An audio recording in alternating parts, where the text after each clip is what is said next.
ഇന്ന് നമുക്ക് ബീഫ് കൊണ്ട് ഒരു അച്ചാർ തയ്യാറാക്കിയാലോ.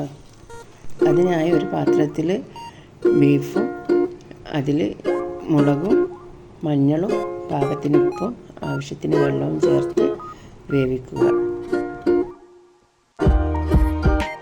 ഇനി ഒരു പാത്രം വെച്ച് അതിൽ വെളിച്ചെണ്ണ ഒഴിച്ച് അതിൽ വേവിച്ച് വെച്ച ബീഫ് വറുത്തെടുക്കുക. തയ്യാറാക്കിയ ബീഫ് മാറ്റി വെക്കുക.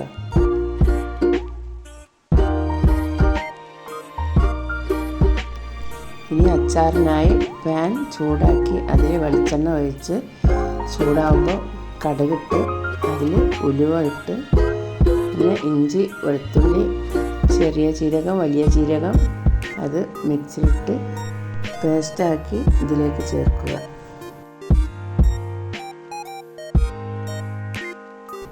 നല്ലവണ്ണം ഇളക്കി വേപ്പിലയും കായയും ചേർത്ത്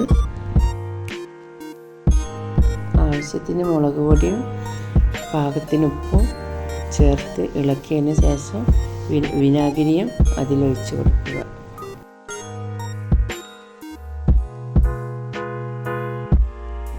മുളകിൻ്റെ പച്ചമണം പോകുന്നവരെ ഇളക്കി ഇതിലേക്ക് മാറ്റി വെച്ച ബീഫ് ചേർക്കുക.